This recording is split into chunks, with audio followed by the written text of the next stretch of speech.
Let's continue. We'll talk about nominal and effective rates. So if the interest rate is computed more than once a year, okay, then the given annual rate is called the nominal rate. Okay? More than once a year daw. Sabihin, could either, alam niyo na yan, that T is, that time T here is that it's greater than 1. Then we call it the nominal rate.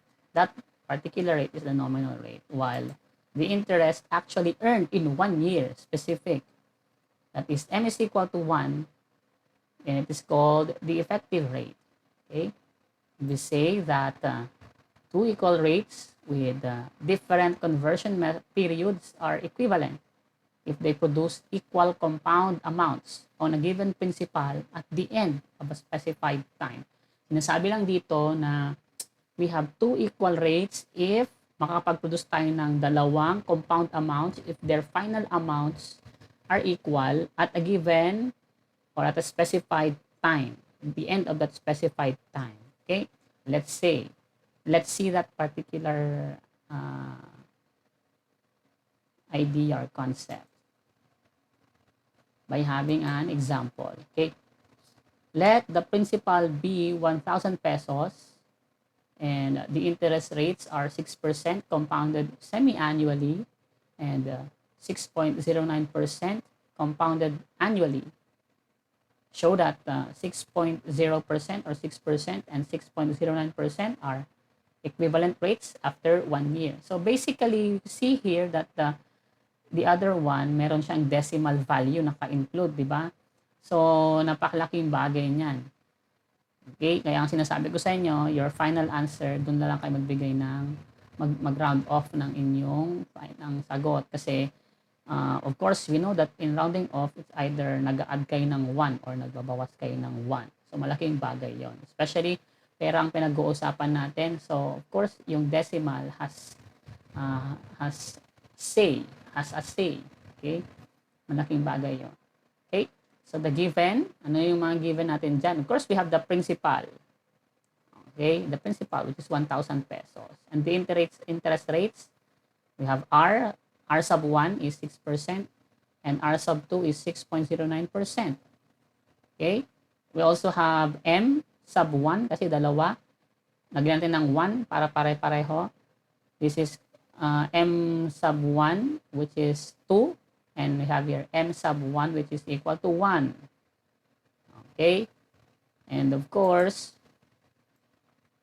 let's compute everything. So, mag-plug in lang tayo na mag-plug in.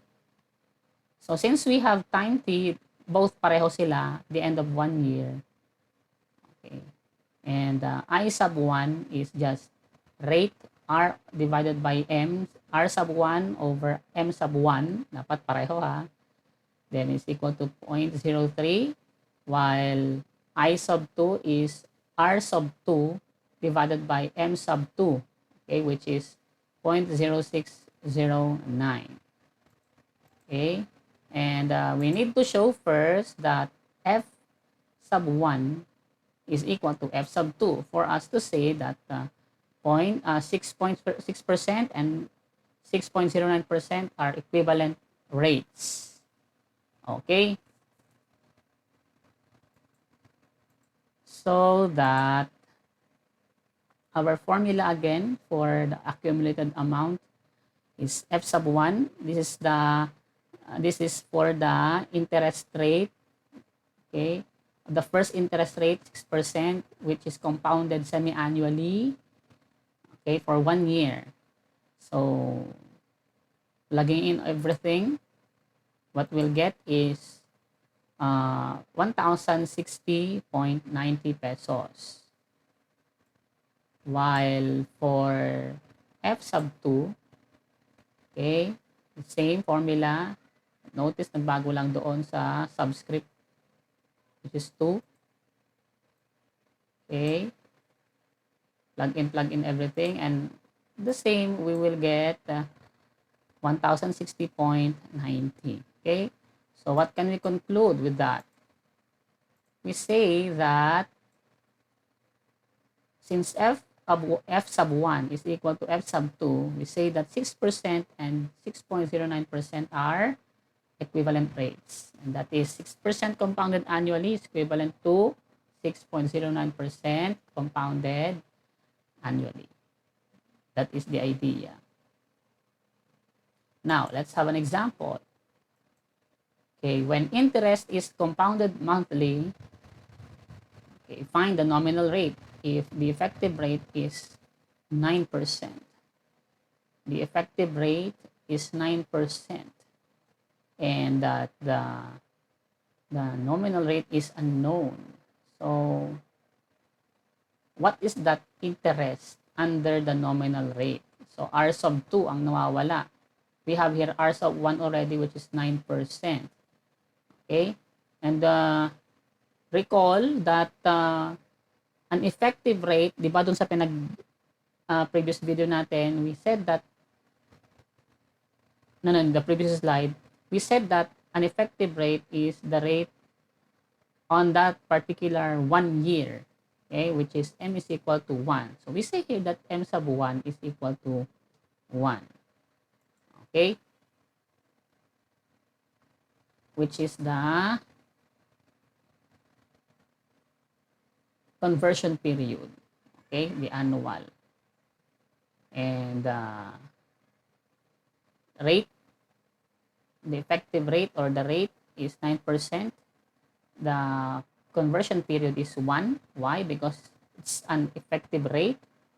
Therefore, we know that the conversion period is 1.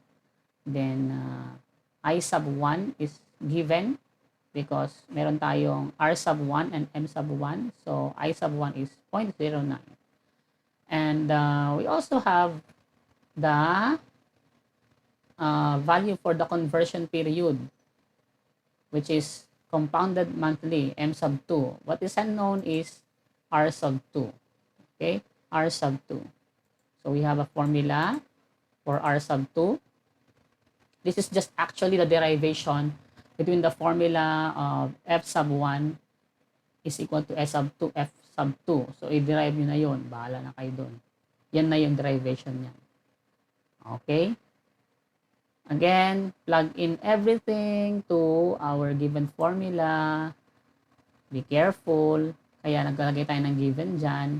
Okay? Because we have so many variables to occupy. Okay? And that R sub 2 is 6.65%. That's the rate for compounding monthly. Okay?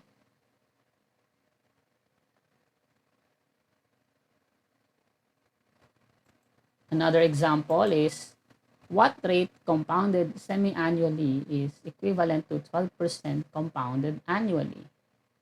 So, ito medyo you need to analyze the question because sometimes it's tricky.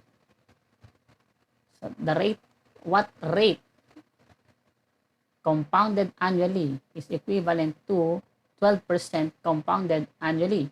So, we say here that R sub 1 is unknown because R sub 2 is given. Okay? R sub 1 is unknown. R sub 2 is given. And M sub 1 is given, which is semi-annual, which is 2. And M sub 2 is also given, which is equal to 1. So, therefore, basically, we can also find for I sub 2. Okay? I sub 2 is 0.12 divided by 1 is 0.12. So, what is unknown is R sub 1. Actually, basically, the same formula lang naman, pero mababago lang dun sa part ng may gagalawin lang kayo doon sa exponent. Kung kanina, M sub 1 over M sub 2, ngayon naman, since we are looking for R sub 1, and then we have here M sub 2 over M sub 1. At the same time, yung I natin will be I sub 2. Okay? And yung M natin will be M sub 1. Okay? Then plug in everything. Then the rate, R sub 1 is 11.66%. we can say that the rate equivalent to 12% compounded annually is 11.66% compounded semi-annually. Okay? So, next video, we will be talking about the force of interest.